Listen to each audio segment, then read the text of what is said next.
BA भाग तृतीय में हम भारतीय समाज पुस्तक में धर्म का अध्ययन कर रहे थे। आज हम धर्म के अंतर्गत हिंदू धर्म का अध्ययन करेंगे। देखिए, हिंदू धर्म ग्रंथों में धर्म शब्द का उपयोग अनेक अर्थों में किया गया है। सामान्य रूप से धर्म शब्द का संबंध कर्तव्य, स्वभाव, करने योग्य कार्यों, वस्तु के आंतरिक गुण तथा पवित्रता आदि से लगाया जाता है। जैसे कि जब हम कहते हैं कि गुरु का धर्म क्या है, तो यहाँ पर हमारा तात्पर्य एक गुरु के वास्तविक कर्तव्य को जानने से होता है।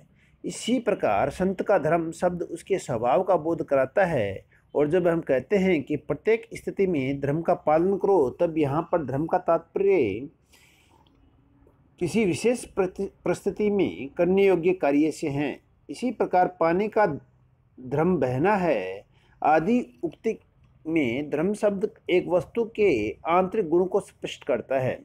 वास्तव में पवित्रता का संबंध आचरण की शुद्धता से है। इसीलिए इस शब्द को भी अक्सर धर्म के स्थान पर प्रयुक्त कर लिया जाता है। धर्म के इन विविध अर्थों का तात्पर्य यह नहीं है कि हिंदू धर्म एक अस्पष्ट और भ्रमपूर्ण धारणा है, बल्कि वास्तविकता तो यह है कि हिंदू धर्म उन सभी परिस्थितियों, मानवीय गुणों, व्यक्तियों और वस्तु के आंतरिक गुणों का बोध कराता है जो व्यक्ति के सामाजिकरण में सहायक है।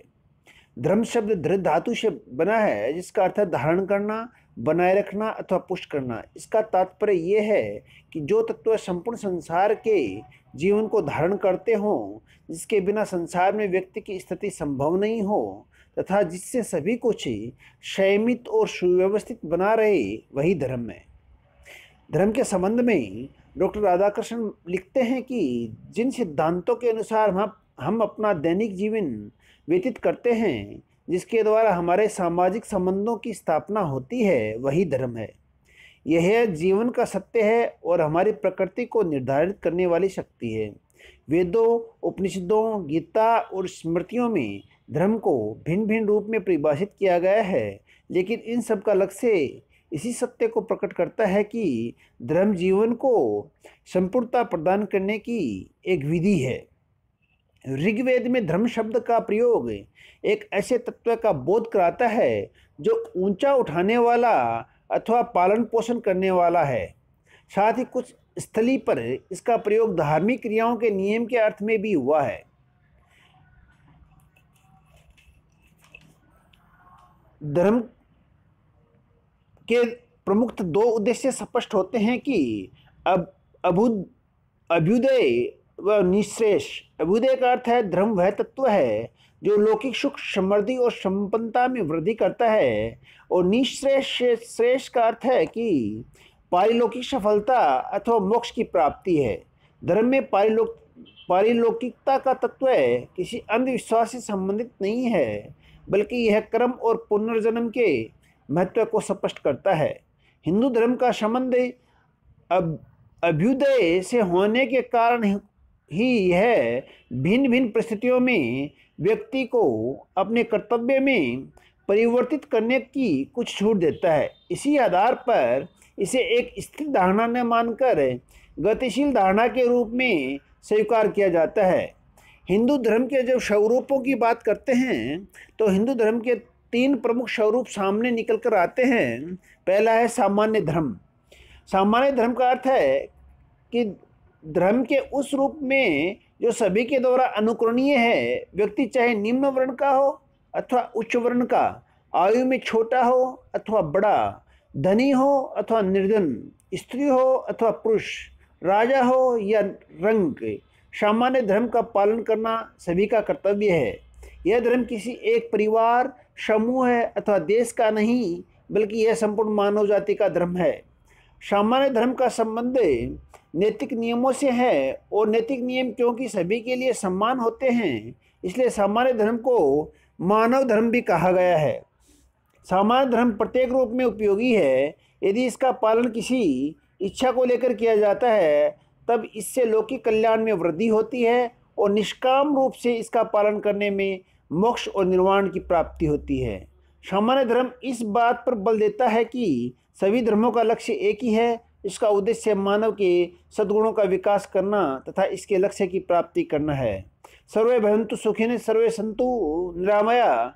व्यास का कथन है कि मनुष्य से श्रेष्ठ और कुछ नहीं है। इस प्रकार सामान्य धर्म का उद्देश्य मनुष्य को इसी श्रेष्ठता को बनाए रखने और उसे सामान्य कल्याण की ओर प्रेरित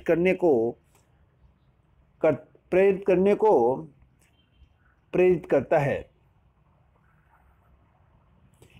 अब सामान्य धर्म के बाद में विशिष्ट धर्म का अध्ययन करें तो विशिष्ट धर्म किसे कहते हैं? देखिए, हिंदू संस्कृति की विशेषता है कि इसमें एक सर्वव्यापी मानव धर्म का निरूपण किया जाता है। इसी तथ्य को ध्यान में रखा गया है कि संयम, परिस्थिति और स्थान के अनुसार सभी व्यक्तियों को भिन्न भिन्न कर्तव्यों को पूरा करना आवश्यक है। इसके अतिरिक्त विभिन्न व्यक्तियों के गुणों, स्वभाव, व्यवहार, आयु और सामाजिक पद में भी भिन्नता होती है। ऐसी स्थिति में सभी व्यक्तियों का धर्म अथवा कर्तव्य एक दूसरे से कुछ भिन्न होना आवश्यक है। उदाहरण के लिए ब्राह्मण, क्षत्रिय, वैश्य और शूद्र में के धर्म अपने अपने वर्ण के अनुसार हैं। ब्रह्मचारी, गृहस्थ, वानप्रस्थी और सन्यासी के धर्म एक दूसरे से पृथक पृथक है। स्त्री का धर्म पुरुषों से भिन्न है। गुरु और शिष्य का धर्म एक दूसरे से भिन्न होता है। सैनिक का धर्म और राजा का धर्म दूसरा है। पिता, पुत्र और मित्र के रूप में भी व्यक्ति का धर्म भिन्न भिन्न है। इस प्रकार समाज में दूसरे व्यक्तियों की तुलना में एक व्यक्ति की जो स्थिति होती है तथा उसके सामने जिस प्रकार की परिस्थितियाँ होती हैं, उसी के अनुसार निर्धारित होने वाले कर्तव्य को ही विशिष्ट धर्म कहा जाता है। इस धर्म की विशेषता यह है कि व्यक्ति का विशिष्ट धर्म चाहे उसे नीची स्थिति प्रदान करता हो अथवा ऊंची, लेकिन ऐसा विश्वास किया जाता है कि अपने धर्म का पालन करने से व्यक्ति मोक्ष का अधिकारी होता है। धर्म का अगला स्वरूप है वह है आप धर्म। हिंदू धर्म में यद्यपि सभी व्यक्तियों के लिए सामान्य और विशेष दोनों प्रकार के धर्मों का निर्धारण किया गया है, लेकिन हिंदू शास्त्रानुसार इस बारे में एक मत नहीं है कि आपत्ति काल में सामान्य और विशेष धर्म में कुछ परिवर्तन कर लेने पर भी व्यक्ति को कोई दोष नहीं लगता। प्रत्येक व्यक्ति के जीवन में रोग, शोक, विपत्ति और धर्म संकट की परिस्थितियां अक्सर उत्पन्न होती रहती हैं। इन परिस्थितियों में व्यक्ति का यह कर्तव्य है कि वह अपने सामान्य अथवा विशेष धर्म के पालन में इतना परिवर्तन कर ले जिससे अधिक महत्वपूर्ण धर्म की रक्षा कर सके। इस प्रकार आप धर्म का तात्पर्य दो बुराइयों में से एक को इस प्रकार से चुनना है जिससे धर्म के अधिक महत्वपूर्ण पक्ष की रक्षा संभव हो सके। यह धर्म यद्यपि आपातकालीन के लिए होता है, लेकिन इसका निर्वाह उतने ही अंश में किया जाना चाहिए जितने अंश में कोई विपत्ति व्यक्ति पर हो। इस अर्थ में आप धर्म एक अस्थायी धर्म है। धन्यवाद।